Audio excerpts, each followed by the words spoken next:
Hey now. Oh, Brad, you're tilted suddenly. Dude, this happened. This happens. Oh my God, we're already starting off with problems. Hello, everyone. Welcome to our first live stream in what seems like 10 years. Um, Since October. yeah, hope Yeah, it was everyone's here. been doing Ooh, well. ooh. It's about You as look, low as I can go. you look good, Brad. You look good. I appreciate it. Yeah, so we're just gonna catch you up since it's the end of quarter one here in what, a couple days. Wanted to get everyone caught up on where we're at with things that have arrived and are in shipping or are totally shipped, in addition to things that have not shipped. And luckily, we have nothing but good news today. So we are, for once, not the bearers of bad news. So let me start, Brad, by updating everyone on all the pre-orders real quick. Um, in the Mouth of Madness is wrapped, except for I think there's like 23 international uh, people that haven't shipped. I think it might be an invoicing thing. I don't know, but that very large mailing is done. Slashers is done, save for kind of the same thing. People that needed like additional invoicing. Um, the basement is fully done. The shoestring slashers volume one, smaller version, that's fully done. The new Dante is fully completed. Um, Best worst, that's done. What else? Silent Night, Deadly Night. That all the singles are done. All the bespoke are finished except for two. But I think that's basically done, save for I think when I looked last, it was like 64 people, and that was 2 days ago. So that's probably by the end of today, I would say everyone would have tracking on that. Maybe some international invoicing situation are typically the exception to what I'm saying, as there tends to be, for whatever reason, with Squarespace, there tends to be some problems with not all the international stuff, but some international stuff. So like sometimes it will say we can't ship to France, and I'm like, what do you mean? We can ship to France. So that's sort of very innocent stuff. But I think that I cover all the and Sledgehammer. Yeah, I mean, That's just I think we should clarify because I think sometimes people get a little scared when it comes to the tracking number thing. So reiterate that true. The Savannah doesn't. So when a label's printed out, you'll get an email generated that a label has been printed, right. and that may stay that way for a number of days. It doesn't mean that they're not doing anything in the warehouse with it. That means it can be, packaged and sitting there and out the door. It's just that typically was just the Savannah post office doesn't scan the packages; Well, they're scanned in there Jacksonville. there is a reason for that. When I first moved here 16 years ago, maybe 2 or 3 years into me living here, they actually just deleted the USPS here, and so that's why you don't see it scan, from the time typically Elena Brandon will print a label, and then it goes to Farm Street, which is the location of Doom here in Savannah, that then transfers to Jacksonville. But I noticed that like Jacksonville is not that much better, so they don't scan half the time either. So I've had, especially the past 6 months, I've had a lot of people be like, "It just showed up randomly. The tracking Yeah, never even updated," which I that is way beyond my control, unfortunately. yeah. So I would just be clear of, if you're sitting there and you're like, oh shit, I just read on Facebook that they're done shipping everything and I don't have a tracking number yet. Just give it a few days because typically it will pop up, or you might just receive the package. There's nothing that we can really do about that, unfortunately. But don't be. I would probably hit us up probably after maybe a week or two I after think if two you two don't get. weeks is probably the longest I would wait, or Yeah, probably the proper amount of time I would wait, just in case they populated a label but couldn't find this specific variant of your record. And so, for clarity, my vinyl pressing plant is in, you would think, conveniently Jacksonville area, not quite Jacksonville, called Atlantic Beach, but that's where we actually press records. So, I do that drive back and forth several times a week to haul stock, and we kind of just make to order because we still don't have a warehouse. Although I have good news on that front too. Um, from that hurricane debacle of like 16 months ago. So basically we just make what people, to a degree, we make, unless the license requires, you manufacturing only 1,000 units or this or that. If it's things that we either own in perpetuity or have like a 7 to 10 year license on, we just kind of make what is going to be mailed out because we don't really have a place to put anything. But I will say, just an easy segue. Last night at 10 p.m., we actually started moving into the new warehouse, which is in Savannah. It will eventually be our music venue. We'll do film screenings. It's called the Black Lodge.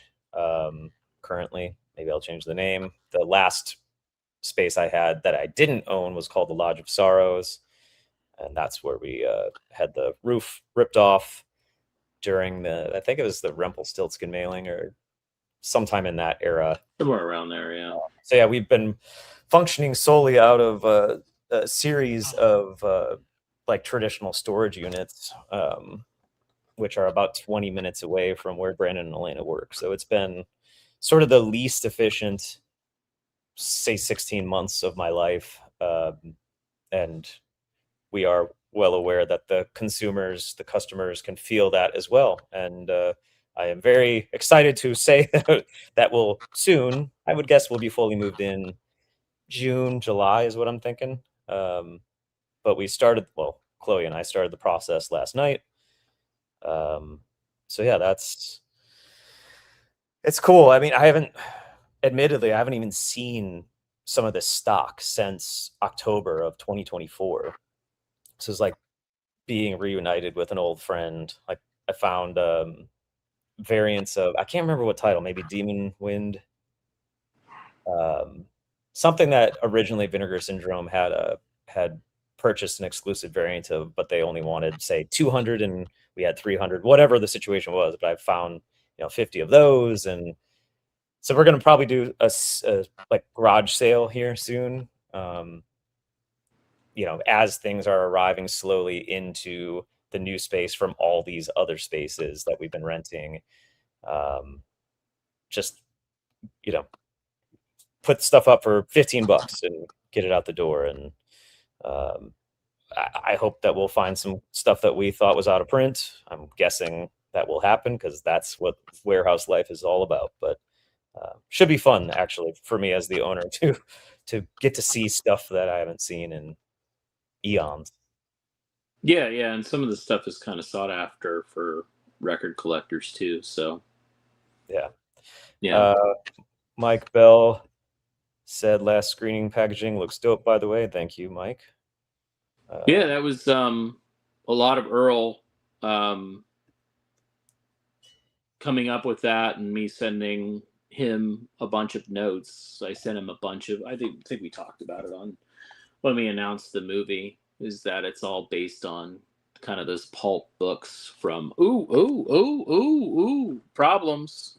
How does that happen randomly? Don't you have to turn your phone for it to flip orientation? Yeah, I mean, I'm doing it from my phone because of it's getting a little cloudy and gloomy here, so I wanted to do it from my phone so we weren't having like any issues. But I mean, at least it doesn't cut out. I'm just sideways. Yeah, that's true.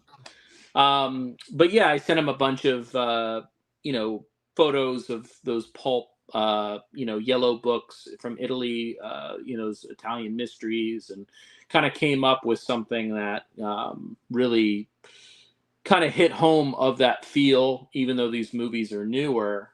Like the last screening, we wanted to give it a very, very consistent and kind of cool look, as if it would be on the bookshelf. So The I would say especially in the Twitter sphere, the thing I'm hearing most positivity about, which is really exciting for me, is The Basement.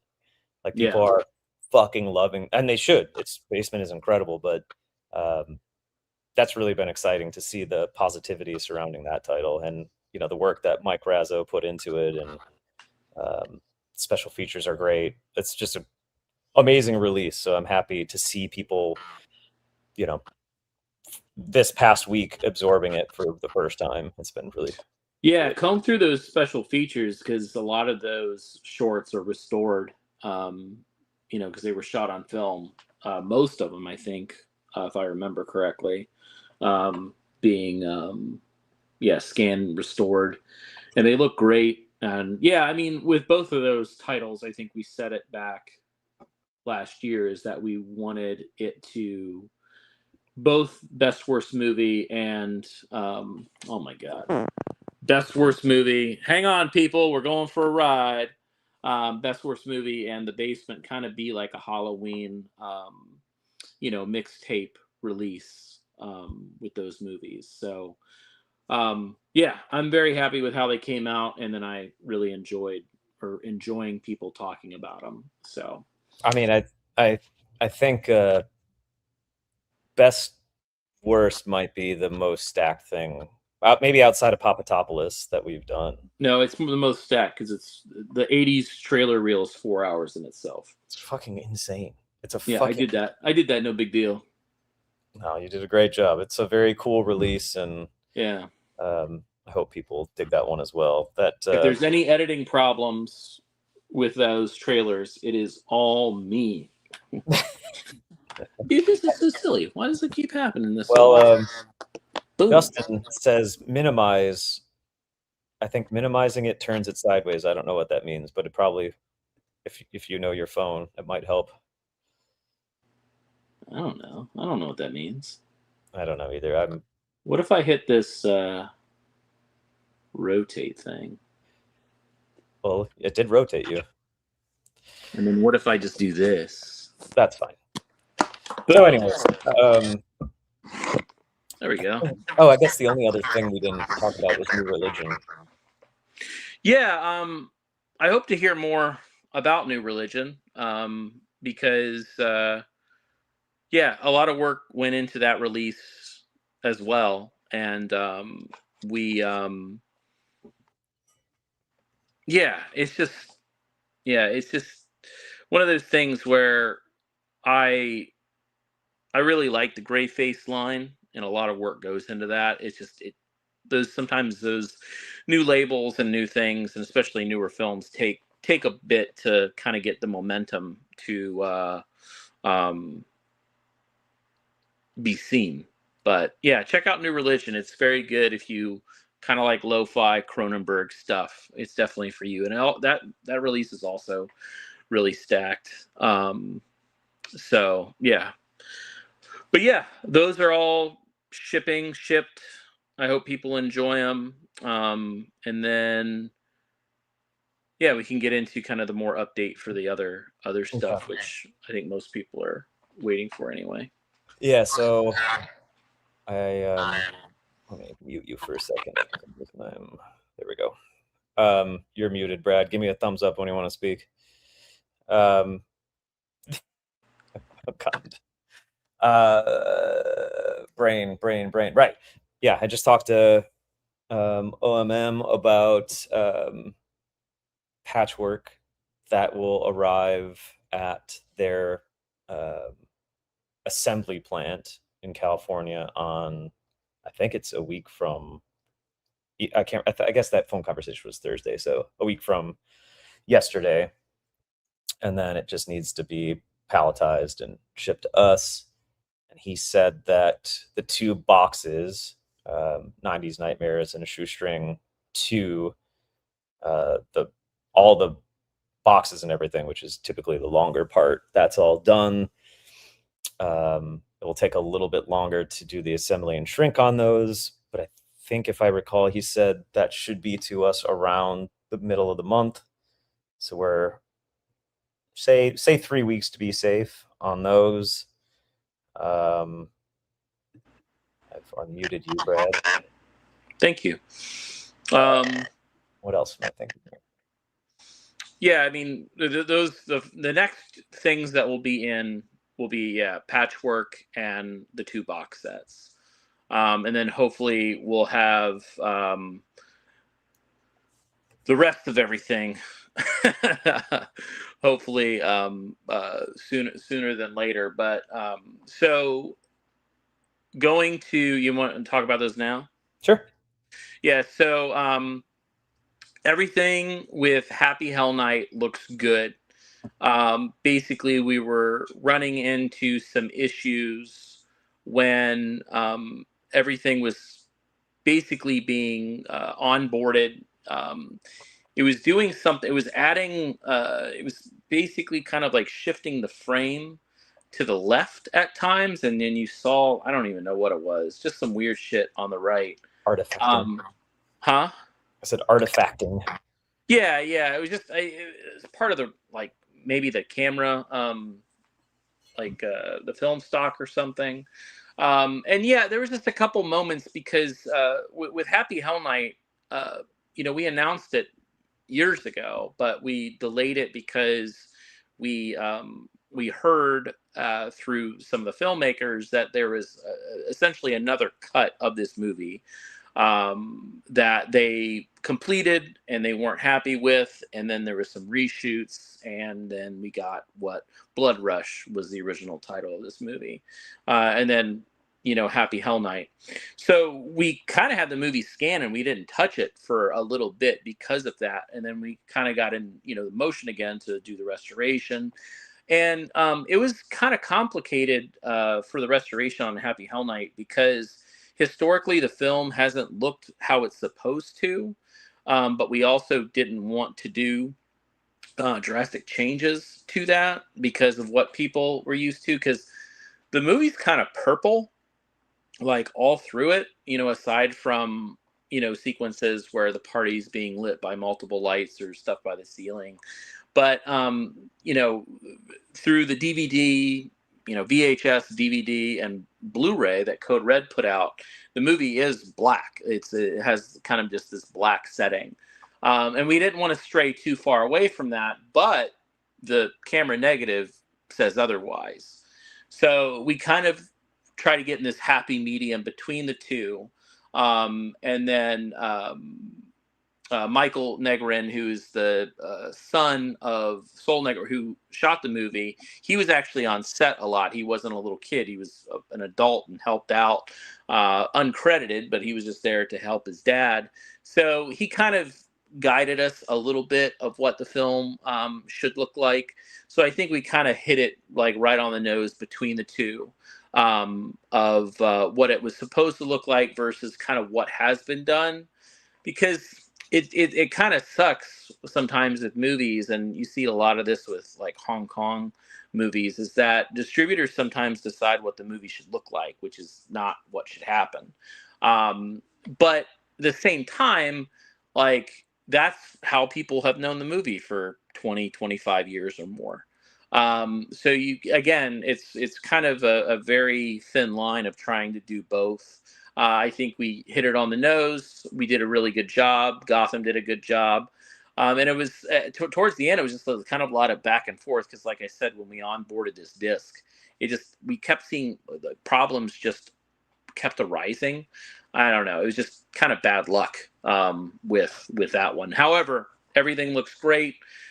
We should have an update as far as because is the packaging done on that, Ryan? That's been done for a long time. I think the packaging on everything is done.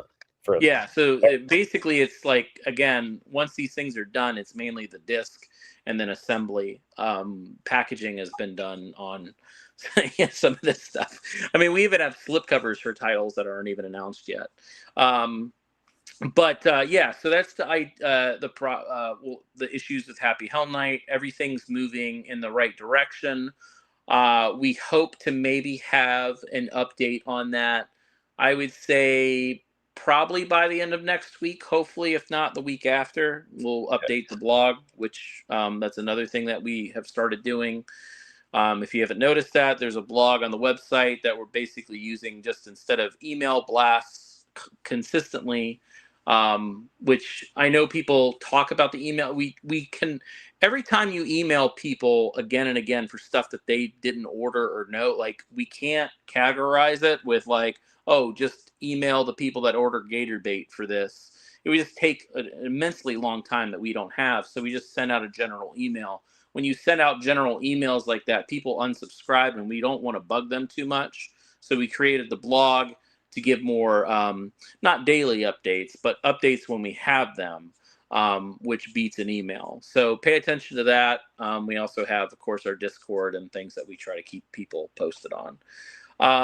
But yeah, hopefully an update in the next at least week and a half on Happy Hell Night.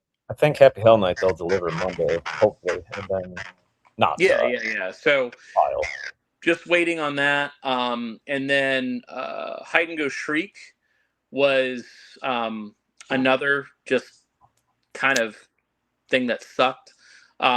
We got the discs in, the press discs. I was going to show, I don't have them in here. Maybe I could show them off. Oh my gosh. Let me show them off. Yeah, we received giveaways. Yeah, we received the press disc for Hide and Go Shriek. Yeah, so this, here's our test disc, if people want behind the scenes. This is our test disc for Hide and Go Shriek, UHD. UHD 66. There we go. They accidentally pressed these when we should have had test discs because test discs look different. And everything looked good, but the problem was it was out of sync. So somewhere when things were happening, it went out. It doesn't go out of sync the whole time. It went out of sync for maybe 30 seconds. And then towards the end, it went out of sync for another 30 seconds. And it just sucked because we were right there at the finish line and we couldn't understand why these moved, like the audio track was out of sync. Yeah, that sucked. So we went back and we had to fix that. And all of this took way longer than it should have. And that's just like, it's just our fault, the lab's fault. You know, it just sucked. It was just, it just issues that kept arising that we just didn't, we just hated. I mean, I honestly, I want to be done with this so bad. Ryan and I talked about it. The good news on Hide and Go Shriek is that everything was corrected. And within the past 2 weeks, uploaded to the manufacturer, and they're rolling on it. So yeah, and packaging for that's done too, right? Yeah. Yeah, the actual disc manufacturing on that stuff is not terribly time consuming. So hopefully in the next, again, week and a half, we should have a better date of hopefully maybe even a ship date of when that, once they have everything. I will say, sorry, sweetie. We are getting test discs on everything, so that does elongate it. So we'll get test discs of the new Hide and Go Shriek, not the ones that he was holding. Right. Yeah, we definitely want to test it because we don't want, ever since the Devil's Sword issue, we have been a little bit more careful with everything because we don't want another thing like that. Yeah. Okay, so then we got show your test disc for Student Bodies. Oh yeah, Student Bodies. Here we go, and I have 3 of these each. We'll do a giveaway. So this is the Blu-ray. Oh, that's Sledgehammer. This is Sledgehammer. Never mind. That's Sledgehammer. Here we go. UHD Student Bodies. This is the UHD 66. And the Blu-ray. There's the Blu-ray. This is what test discs sometimes look like if they don't put the actual company that does it. So those were rejected. Yeah, these were rejected. they, for some reason, there was a color spacing issue that made everybody look like they had sunburn, and it was just overly dark. It looked the restoration looked good, but there was just a problem with how dark it looked, and we went back to the negative, and because there was moments in the movie where we were doing the test disc and reviewing kind of the master, and it just looked a little too bright at times for me, and then looked a little too dark. Um, and we went to the negative, and that's kind of what the films look like. So again, through the history of these movies being released, they really toned down certain things on the releases, and they brightened the picture where they probably shouldn't have brightened it too much. So again, another happy medium of trying to stay true of what the filmmakers wanted, but also following what has been released for the past, Student Bodies has been on Blu-ray for like 15 years or something. Um, Probably not that long, but it's been on, the olive Blu-ray for a bit. And yeah, we again, kind of a happy medium. So all those issues were fixed. We went through and meticulously changed things, and then we got it back, and then there was a sync issue, and then we fixed that, and now everything's done for that. It's being processed, uploaded. So that said, Hide and Go Shriek, Student Bodies, and Happy Hell Night are all in the same boat. They've all been approved, good. We're just waiting on test discs and going from there. So, And then want to get into the gator bait fun? Good yeah, news? Gator Bait is long. Gator Bait, unfortunately. Well, Brad's gone.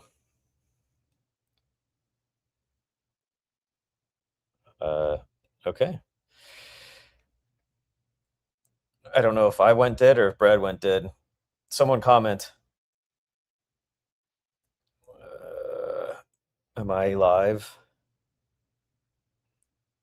Where am I? Gatorbait is such a secret that Brad vanished. No, we actually have good Gatorbait news.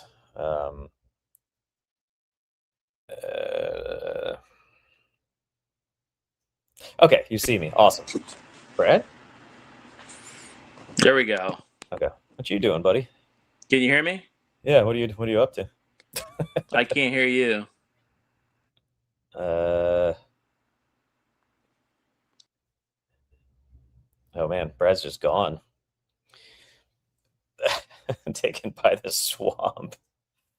Brad will be better to speak on this because he just had a meeting with Gotham Photochem about it. But the long and short with Gatorbait is, to my understanding, one is done. Packaging is done. We've discovered some footage that had not been released previously for part 2. That would have been like, say, the 3rd week of January-ish. Brad will know the exact day.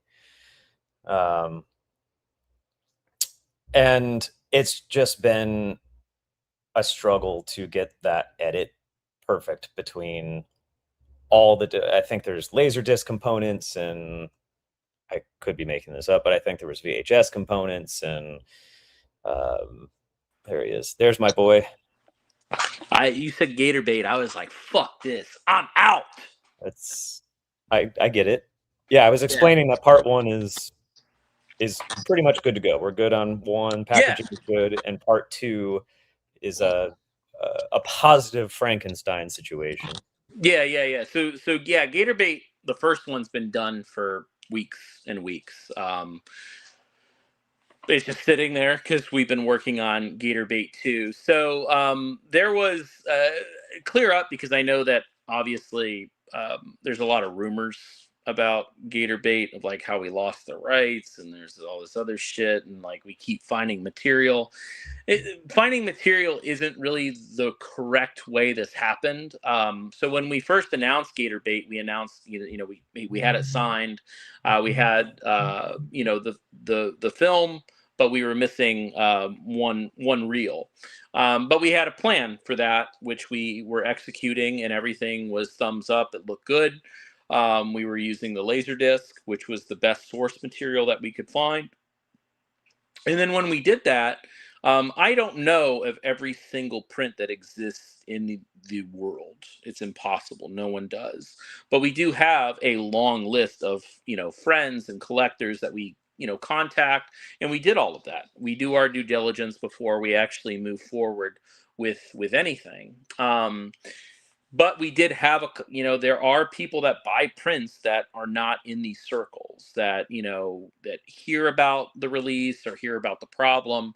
So we had 3 people reach out to us that they had prints for Gator Bait 2, and they sent those in. One was from Sweden, I remember. One was from the UK, and then one from somewhere else.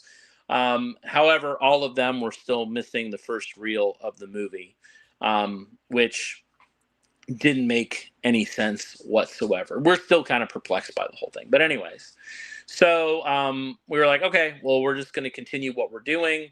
And then during a conversation with Paramount, Paramount heard about our problem. And they were like, hey, we have this German, PAL tape that is pretty good condition. You guys can borrow that, which was great because the PAL tape was much better quality and resolution than the Laserdisc. However, that PAL tape is edited because that's not what. That's a whole nother story of how many versions of Gator Bait 2 there actually are.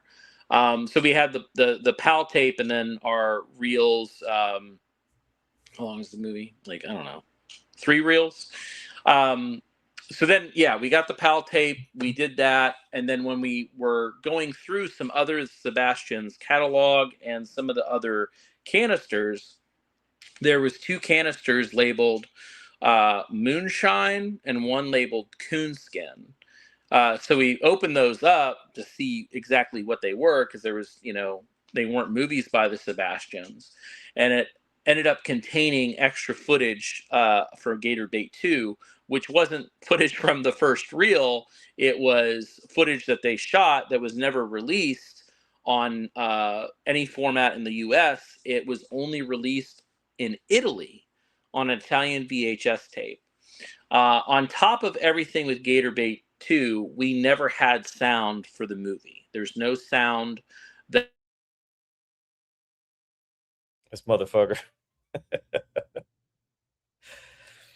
I think the comedy of Brad's consistent internet woes is that he is directly responsible for uploading so much of our very large files to.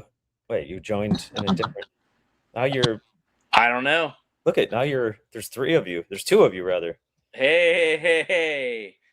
So, anyways, we were able to use the audio, like having no audio. We were able to source the audio from the VHS tape, the Laserdisc, the DVDs Sebastian's put out, and that problem was all that audio was just for basically the what you would know as the VHS or DVD version from the Sebastians.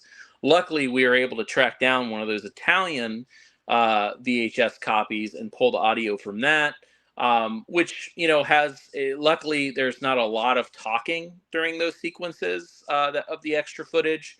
It's mainly just Foley and noise and sounds. There is a little bit of dialogue, which we're going to have translated, and a little subtitle will pop up to what they're saying. But there's a significant amount of footage that was cut from all of these releases. The US release was different. The UK release was different. The Italian release was different. The Sebastian's DVD was different than the VHS that was released in the US. So the UHD will be the basically the director's cut of the movie, which is what the DVD has as Sebastian self-released.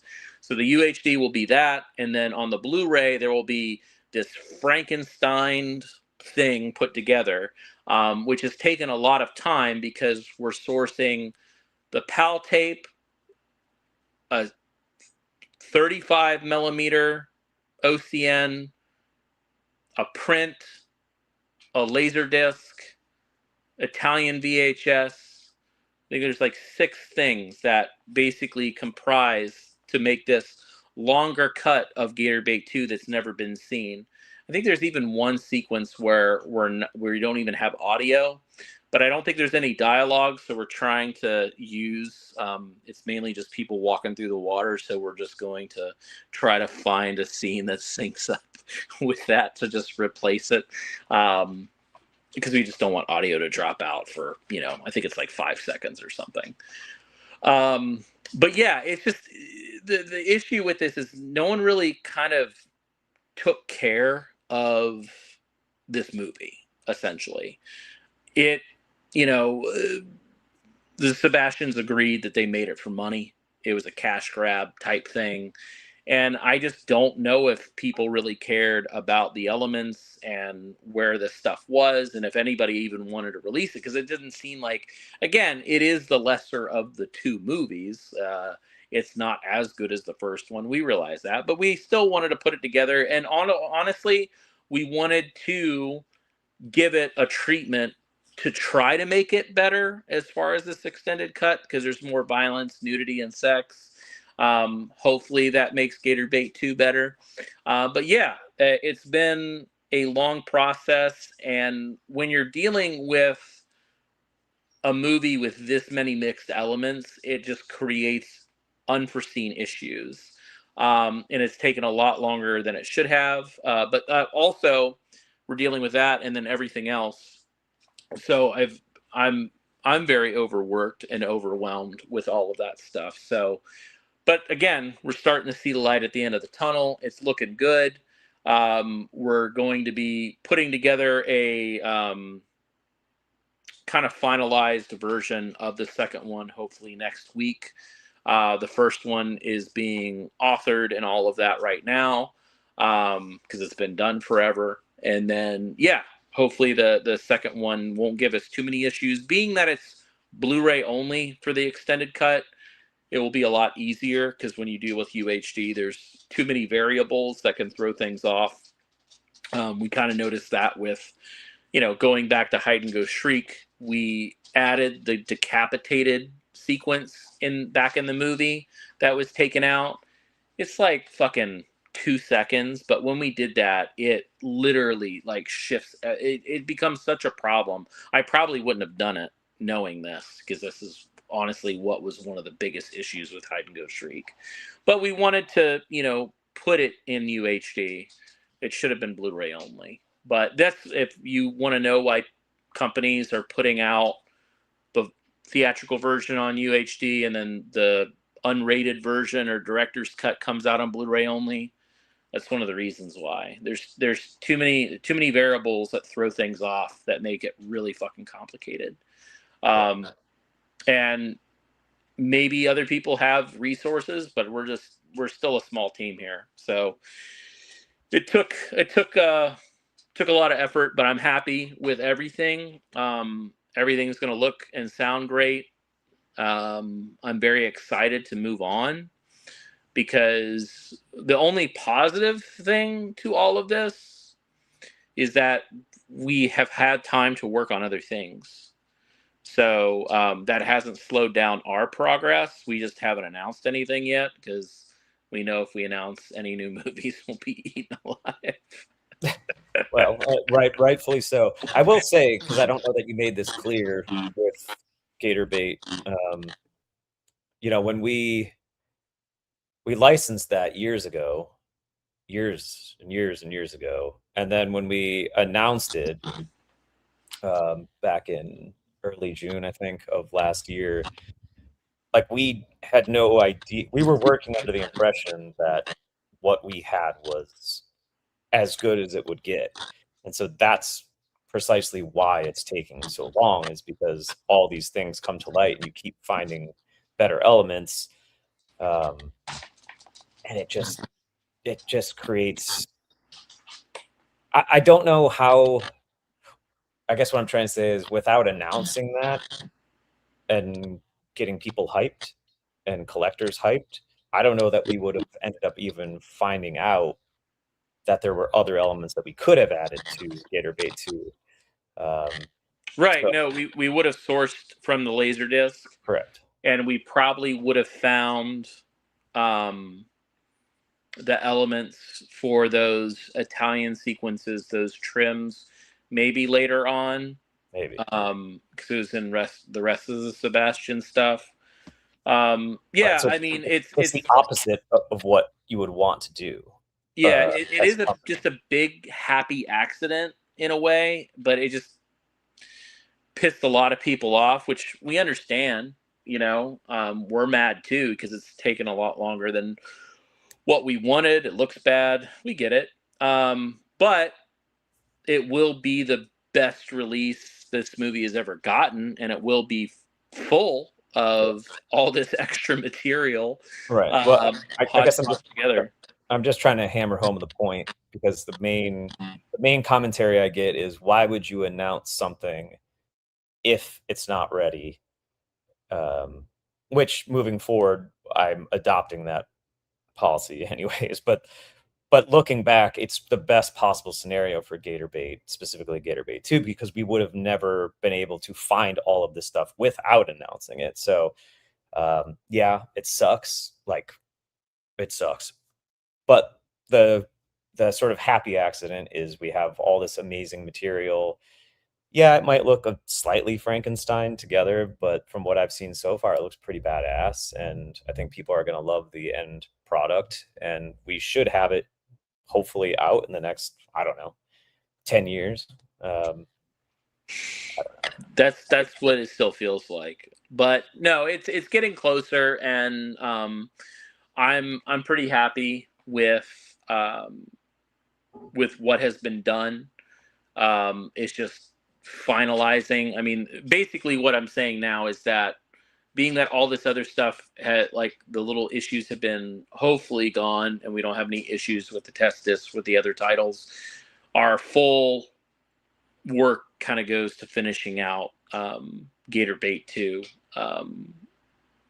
Yeah.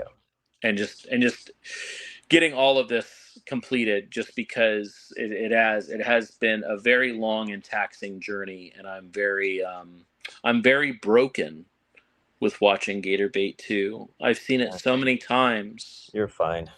I've seen it. You don't understand that you get so irritated listening to them talk. Nothing against people from Louisiana or the Bayou, but watching people that don't speak like that try to speak like that. Rock and I started calling each other Shaw because that means honey or sweetie or dear in the Bayou. And watching Tracy Sebastian say Shaw after every sentence, you just want to punch him. Okay. That's nice. Brad's just trying to say it's taken a while, and we know that. And I would think by the end of April, certainly, I don't know that we'll have Gatorbait in hands. I would think that would probably be May, being realistic, but May is more realistic for Gatorbait. I definitely want to beat it before it becomes a year. Yeah, but we should have virtually everything else. Oh yeah, playing through the next few weeks. We should be good to have. I mean, again, we're getting all these test discs, so we'll see how they turn out. But I would assume they'll be fine, because again, all the problems that were going to happened, and those have been fixed and uploaded, and I think I don't know if you agree, Brad, but I think we should give them the new Pee-wee news. Yeah, so we had basically we had a Gatorbait 2 issue. Not an issue, we had a Gatorbait 2 thing with this is a little bit different. but when we were doing, got the movie on the scanner, and Big Top Pee Wee. yeah, Big Top Pee Wee, they started, restoring it and everything, and we went, the lab, I'm looking at the kind of the updates and the pictures and the reels, and everything looks good. And then I'm not sure who figured it out. I think it was Steve who came in to kind of look at the scan, who's the DP of the movie, who's Richard Kelly's DP, by the way. So Steve looked at it and was like, "Oh, this is this is the version that we wanted to release, but somehow it didn't happen." And we were, "What are you talking about?" So basically, looking at the movie, there's these extended sequences, extended scenes in the movie that's in the negative. However, the audio is not there. They only have the theatrical audio. So we have the footage, but we have big hope that Paramount found, after doing a lot more digging, they found a release print for the film, and that release print should contain that footage, but also have the audio. So either or, we're gonna have Big Top Pee Wee with these extended silent sequences on the special features, or it will be this big new version that no one has seen. And what is the prediction of how much footage has never been seen before, you think? It's not been calculated yet, but it's between 5 to 10 minutes. That's insane. That or would more, be or more. That would change my life, to see 10 Yeah. minutes of Paul that I've never seen. That would be so cool. Yeah, so either or, we'll have the footage, but we may or may not have sound with it, but we're working that out.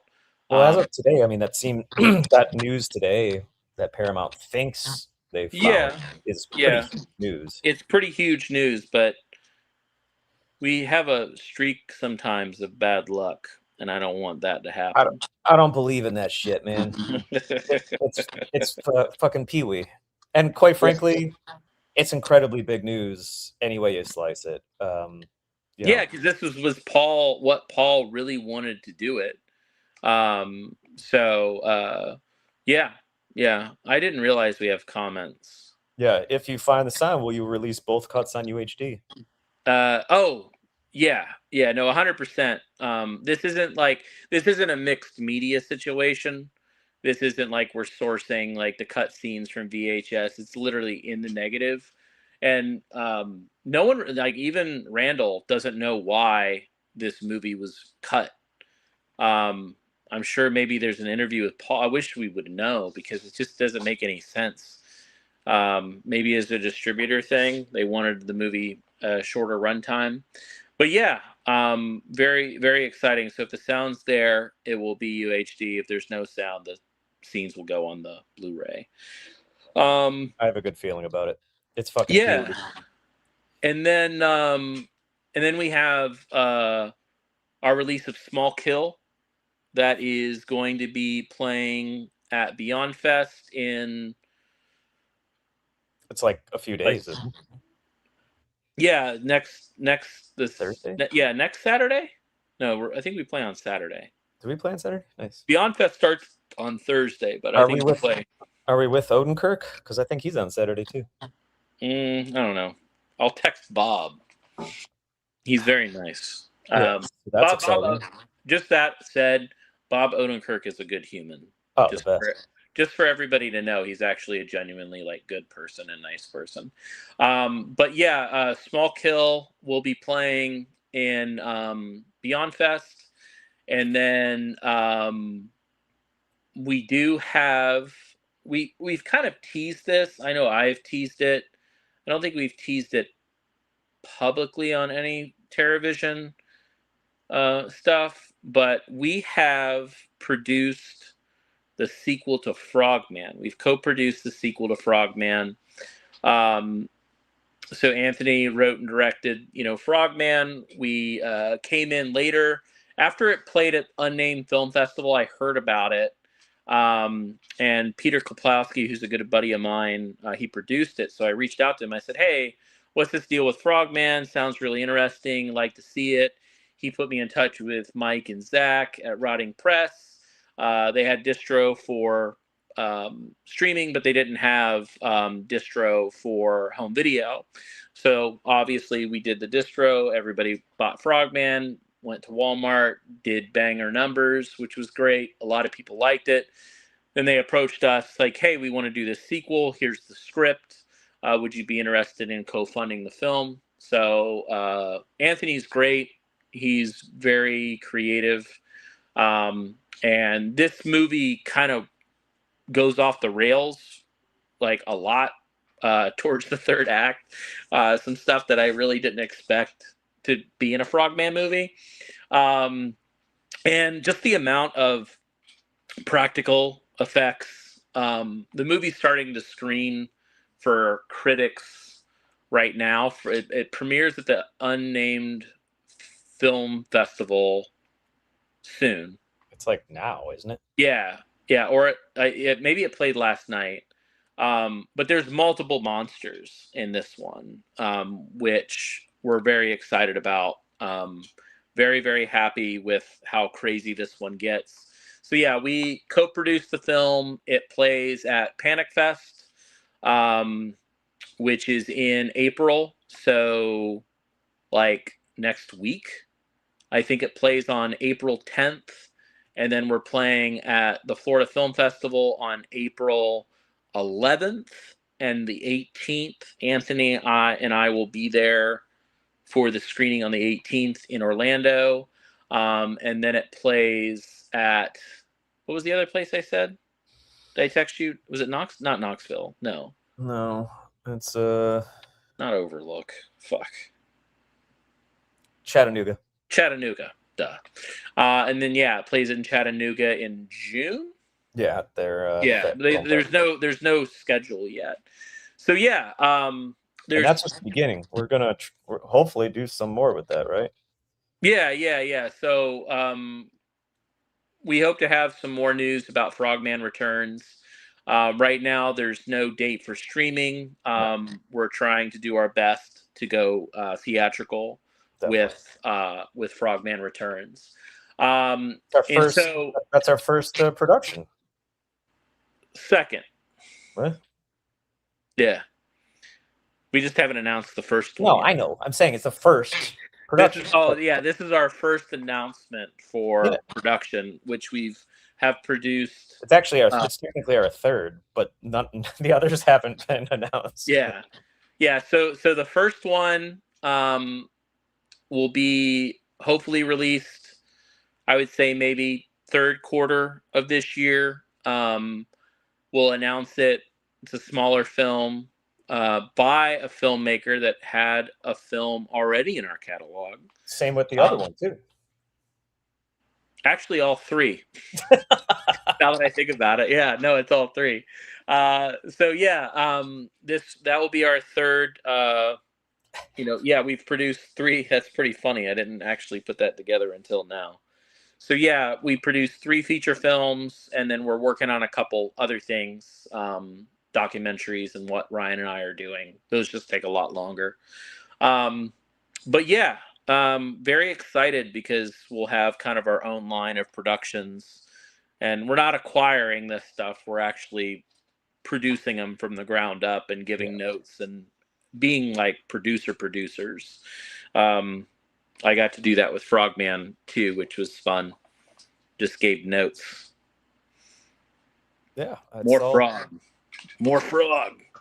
Frogman's cool. And also, the funny thing is this, I don't know, like this is knowledge because it's out there like on Letterboxd and IMDb. But Robert Cargill, the writer of Sinister and Black Phone and one of the Doctor Strange movies, he voices Frogman. Yeah. Which is pretty fucking funny. Speaking of Sinister LP coming out on our TerraVision sub-label thing called Haxon for Record Store Day, which is now in like 3 weeks. So there's more. I'm gonna read some of this stuff. There are more announcements in general. There's tons. We're actually just manufacturing and doing all the work so that when we get caught up from this mountain of 13 weeks releases, people actually either have tracking or have physically received them. We'll be able to actually announce shit that we have in hand. As I want to get away from, I'm fine with pre-orders so long as we have tracking on its way Yeah, to us, it's or got to be on its way to us, because too many times we've announced things because we think, oh, this will be done momentarily, and then doesn't work. we hit a snag. So yeah, we have a few titles that are already done, wrapped up. A Greyface title, which I'm very excited about. There's a bunch of Greyface stuff. Oh yeah, no, the Greyface. We were like, man, we got to start working on the Terrorvision stuff, because we have like 6 or 7 like Greyface titles like locked and loaded. Yeah, it's crazy. So yeah, that said, just because this has been a silent, aside from LP, is a silence, and since October, doesn't mean we're actually not working on anything. Yeah, we just don't want to sort of bury ourselves more than we have in terms of announcing stuff and it taking too long to ship. That's why we focus on LPs, because I own a pressing plant, so it's not. And there are still delays with that because I don't own a packaging company, so I still have to wait on packaging. So now I'm not even announcing LPs until the packaging is in house, because that turned out to be a problem. It's just kind of where we're at, and unfortunately, we're a small company, so it's not like these larger companies that we're buying from give a shit that we're annoyed or upset or that it's taking a while. So, but we're learning, we're doing our best, and we've learned a lot just on the manufacturing side, and also putting all of our eggs in one basket, which is what we were kind of doing to try to get cheaper deals on. Because when you go to a company and you're like, hey, we're doing all this, they'll cut you some slack on prices, but the problem is that when something goes wrong or something's delayed, you just see this cataclysmic stop to everything else. So we have multiple manufacturers now, so if something fucks up somewhere, we have other places to get things from, and we're just kind of spreading it out as far as that is an important lesson that I've learned, is that loyalty is not rewarded in the manufacturing world, which I'm disappointed in myself for it taking 25 years of running Greyface to fully understand that. But it's all good. We got to figure it out. Everything's great. We have nothing but good news. Pee-wee extended shit. Gator Bait 2 extended shit. Yeah, a hint of it. We're not any announcements or hints, but we do have, Big Top Pee-wee will be this year. Melvin Goes to Dinner, which is a really funny release because there's 7 commentaries on the movie. But Michael Blyden did interviews with each actor. Or commentaries with each actor to kind of like just talk about their character. Pretty fucking funny, I think. But yeah, Melvin Goes to Dinner. We got a movie from the 90s that has been never released in the US. I think it's only been released overseas. I'm not I don't even think it had English track or subtitles, so is kind of a big deal because it's a big director. So we're excited about that. I don't think anybody's gonna know what the movie is because it's kind of lost for a while, but it was recently found. Just some other oddball, like weird stuff, and then another surprise later on after we get caught up, which I hope people dig. If you like weird stuff, then you'll be in. It's definitely for people that like stuff like, like the Zazo collection and Shrek and Well, there's also the second Death Nerve title, which we obviously don't want to say what it is, but that's a pretty epic release. Well, it's a box. It'll be a box set. It is. It's pretty And it's fucking all UHD. So yeah, three insane. movies. It's a 9. Will be a 9-disc set, I believe. So 3 UHDs, 3 Blu-rays, and 3 soundtracks. So yeah. Muppet Babies. Oh no, we're not releasing Muppet Babies. Epitaph is coming. Everything City Lights is coming. Yeah, Epitaph is coming. That one's a little bit later because you know, a lot of these City Lights movies are kind of contingent on the actors and people that can do interviews. And I don't really want to release like bare bones, you know, movies. So like in some of these City Lights movies, they're kind of hard for them to stand on their own. So we've double features on some of them. Epitaph will be by itself because I do think we have a few interviews lined up for that one, so that's fine. We do have a stacked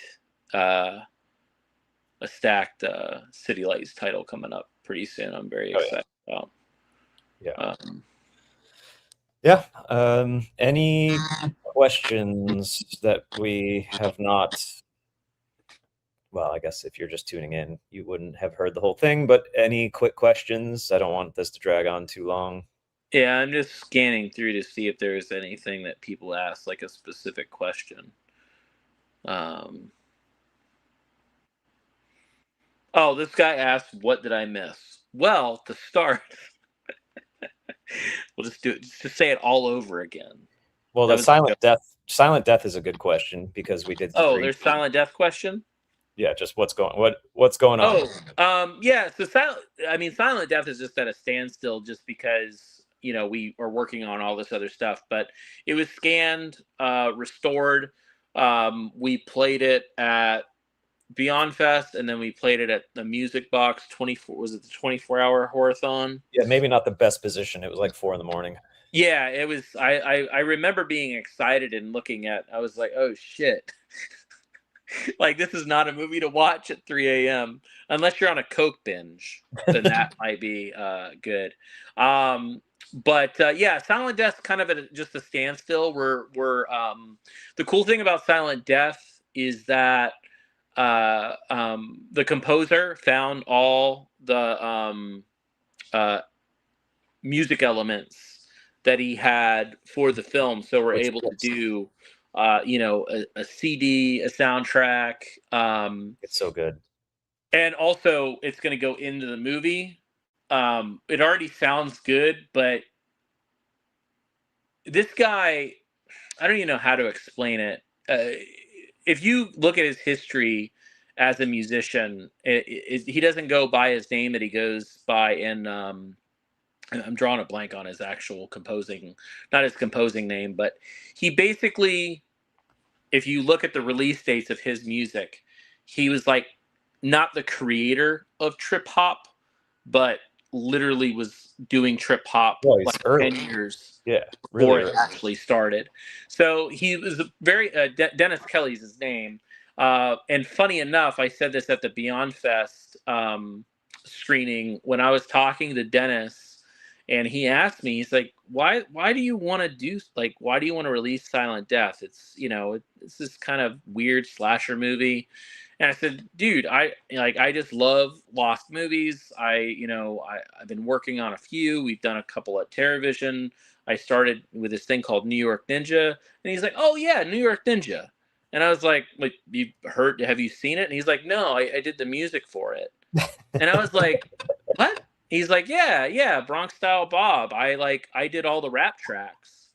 And I was like, wait, how many fucking lost movies have you worked on, dude? And he's like, oh, I've only worked on 2 movies, New York Ninja and Silent Death.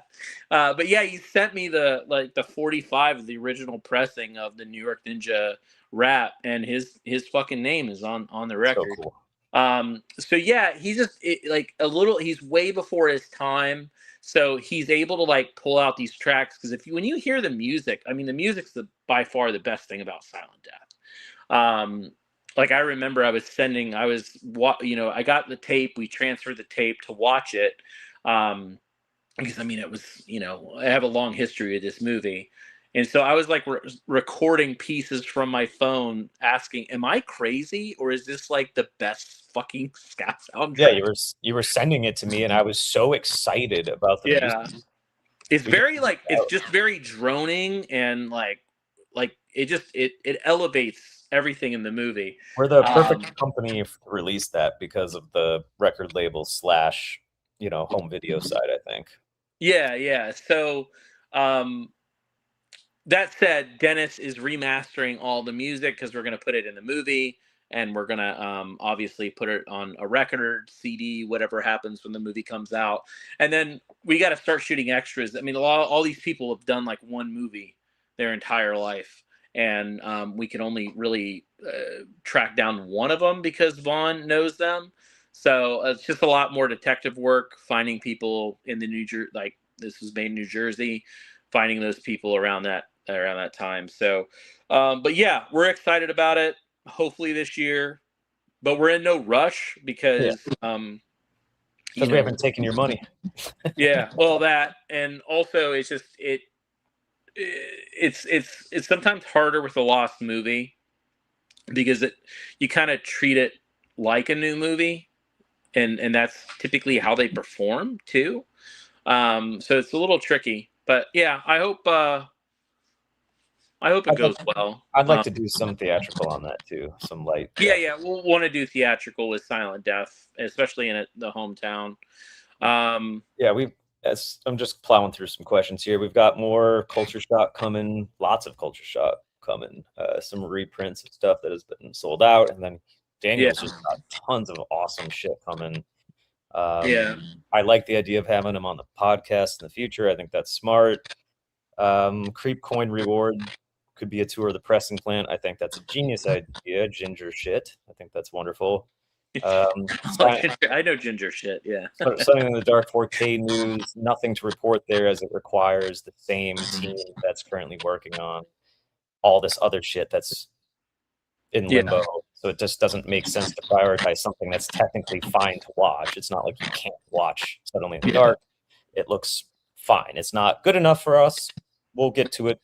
Yeah, Suddenly in the Dark will be fixed. It's just it is on low priority because honestly, the amount of people that have complained about it is literally just a small handful. Yeah, because it's technically a viewable. Again, you can watch it and enjoy it. It's not like, oh my god, it's awful. Yeah. If the disc didn't play like originally, like the Blu-ray didn't, it would have been fixed a long time ago. But yeah, I mean everything. And plus, that one's again a little bit different because we're not going to play a blame game or anything. It was just it's a little bit more political behind the scenes on that one than anything else. So we just have to kind of take our time. We want to finish up with all this other stuff, and then we'll have. It will happen. Yeah, it will happen. Don't worry. We promise. And it's done. It's just sitting there waiting. It's just we have to be cautious about how we do it. Any updates on the Graveface Revival series? The first title finally shipped. The packaging was a fucking problem like everything else, but that is out the door this week. Second title, I didn't want to even mention it until packaging arrived, which actually landed this morning. So we'll put it on the press probably late next week, early the following week, and knock it out. That second one is the Loose Salute Tune to Love, which is a Slowdive Mojave 3 side project situation.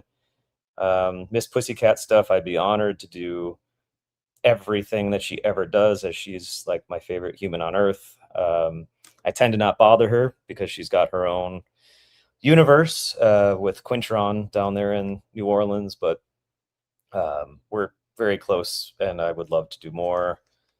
Cellar Dweller, there's so many Cellar Dweller titles lined up, but I wanted to get Slashers fully shipped first, which, like I said at the beginning of this, I think they're done with, well, I know they're done with all the singles, and I think they're just finishing up the doubles. So we should be good to announce another Cellar Dweller title. I would guess in like 3-4 weeks, somewhere like that. Yeah. So, yeah, I think that's probably a good update. So, yeah, we're not really going to announce anything beyond what we've just talked about, because what's the point? I want to just get, stuff in your hands since you've paid money for things. That's our focus. But we have good news across the board on that front. There are no more sort of roadblocks that I can think of really with anything. And then really positive news with PoE, positive news with Gator Bay 2, positive news with the theatrical premieres of Frogman 2. Yeah, blah, blah, blah. All good stuff, I think. Yeah, no, it's all been, we're very excited about the future. As soon as we get over this big hurdle with this stuff that we owe you guys, then we're gonna unleash a lot of cool stuff.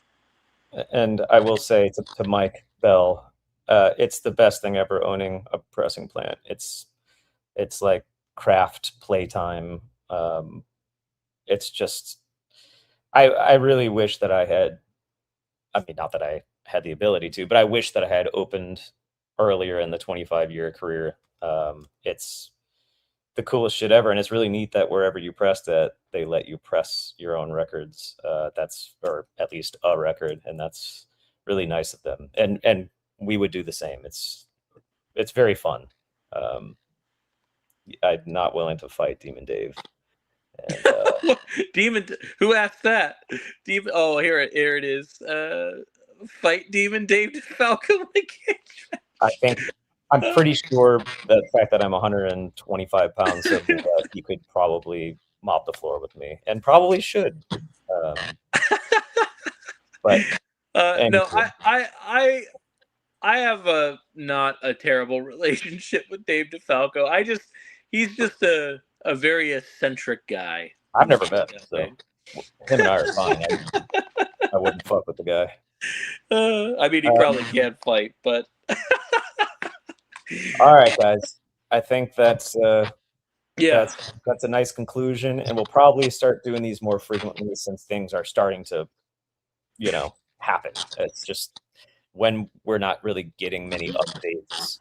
There's really nothing exciting about, hey, they're scanning in film, or they're slowly restoring this. There's not much to say. So now you'd be surprised. People love that shit. What's that? The people love that shit. You're no. I'm just saying it's not. Yeah. No, I know it's not so much you can say, which is where we've been for the past seemingly 6 fucking months. So now that things are actually happening, I'd like to do this more frequently. So thank you guys very much for, not murdering Brad and I. And I will be at Cinema Wasteland in 3 weeks. Brad and I together will be in Chicago for Beyond Fest. So if you want to give us a high five or punch me in my hernia, that would be where to find us. And I think and then Frightmare. I'll be at Frightmare in May. And what's your screening for Frogman 2? When are you doing that? April 18th at the NZN Theater. Yeah, that's when I'm at Cinema Wasteland. So Brad and I will be repping TerraVision in Ohio and Florida, respectively. So, okay. Thank you guys very much for your support, and love ya. Peace. Thanks, guys. Bye.